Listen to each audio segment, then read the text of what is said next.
Homemade pizza part 2. Now as my pizza dough is in the oven, we're getting ready to do bacon. I'm doing bacon on ours. Love these kitchen shears. I use them for everything. I'm just going to cut straight down through my bacon.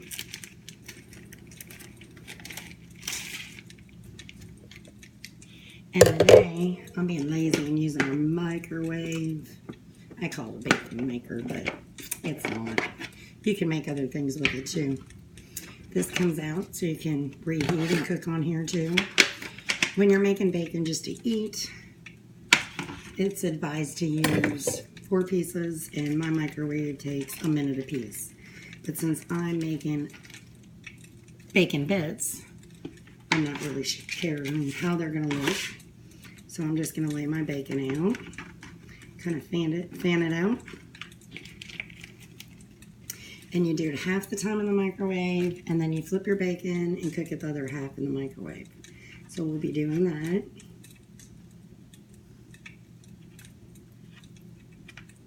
In about 8 minutes, and my microwave normally will cook them good enough to make bacon bits. So we're going to start with that.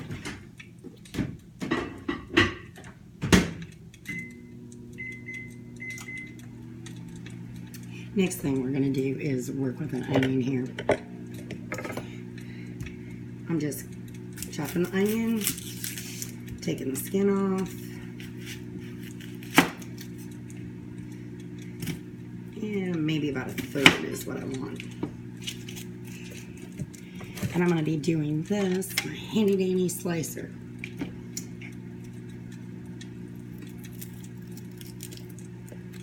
This is perfect for pizzas because you get nice thin slices of onions. And you can pull the inside out and make regular sliced onions. Oops. Or vegetables. Or you can leave them in and do smaller slices.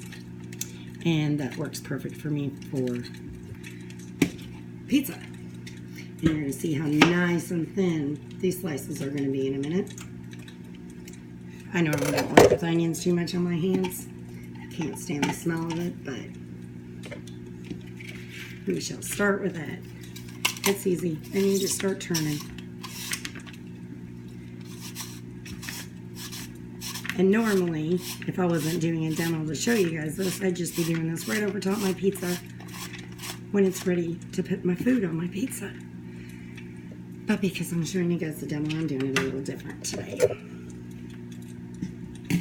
And I want more onion on my pizza than this.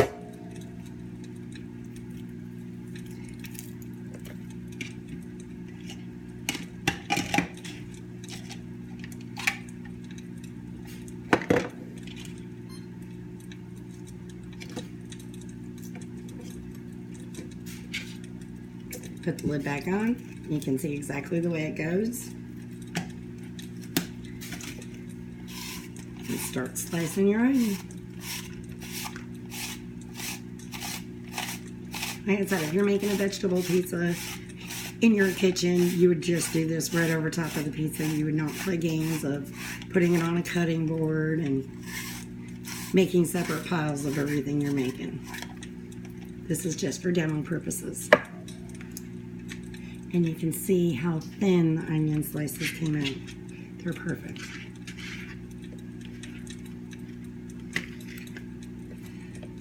Now I used my knives a few times today, but our knives are lifetime warranty.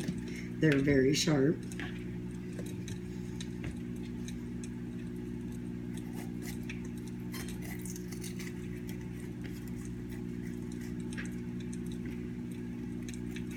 Be careful with using them. If anything happens to your knife, you contact me. We turn around and get it sent back.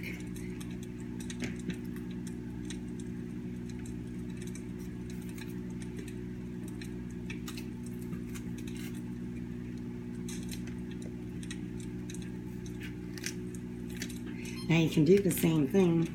Put them in here and have nice, finely thin green peppers for on top of your pizza.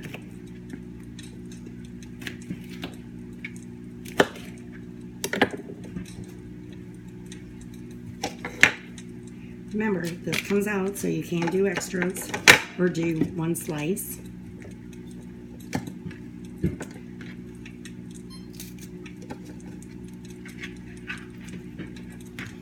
Our bacon's about ready to come out, and flip it over. Put your peppers in there.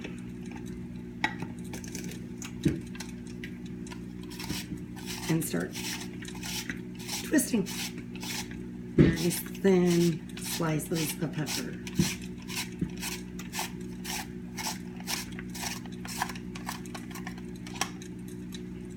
We're going to check the bacon.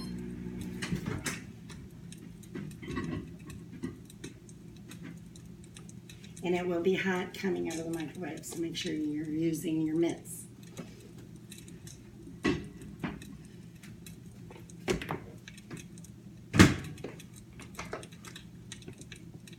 You should leave it set for a second before you actually open it so you don't burn yourself. And that's halfway done. We're just going to flip it and put it back in. Then when it's completely done, let it stand for about a minute so it cools down and it's ready to go. And then I'm going to take out my handy dandy chopper and chop it into bacon bits. If you're doing it for bacon bits, when it's cooked halfway through, just kind of spread your bacon a little bit more. Put the lid back on it, it snaps on. Back in the microwave.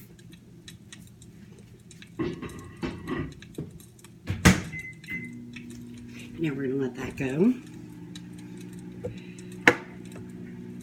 The next thing we're going to do is doing our own shredded cheese.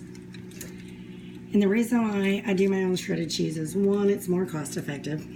Two, when you get shredded cheese from the grocery store, they actually put a product in that they call it something else, but it's actually sawdust. That is why when you melt your shredded cheese, it doesn't melt like fresh cheese that you shred yourself or if you sliced your cheese. So you might want to think about the shredded cheese from the store, because I know I don't want to be eating sawdust if I don't have to.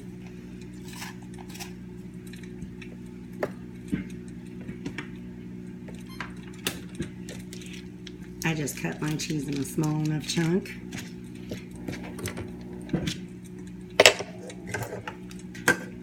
We have a guard on the shredder. This can be used for more than just cheese. I use it mainly for cheese. Take the guard off.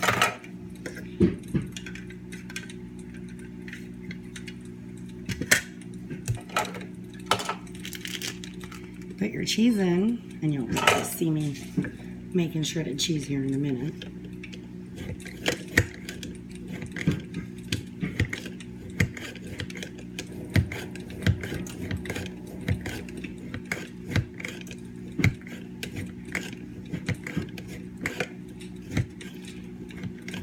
And when you get it down far enough, then you can put this on it and hold it and just keep shredding away with your cheese.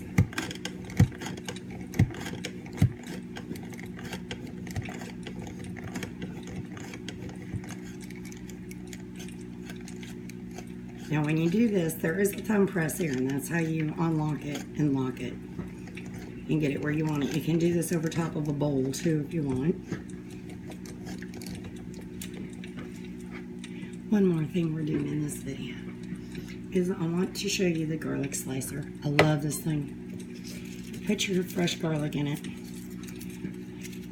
And this is just a plastic sleeve, silicone sleeve. You roll your garlic.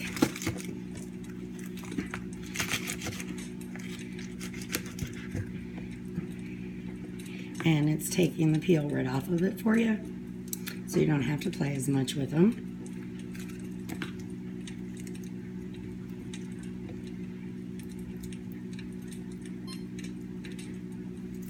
And sometimes you're going to get a few that don't work. So just set them back in and roll them again.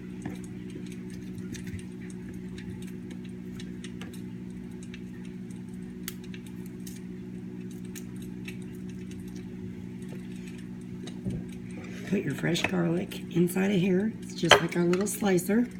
Same kind of thing, you just don't take the middle out. When I'm using a lot of fresh garlic, I fill it up and just leave it in my fridge till I'm ready for it the next day to use it.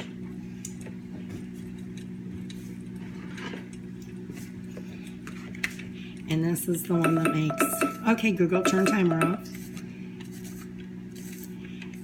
It's making razor thin slices of garlic.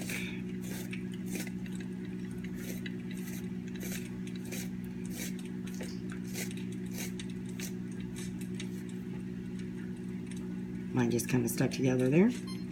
And it's super tiny pieces. Okay, we will be back for take 3.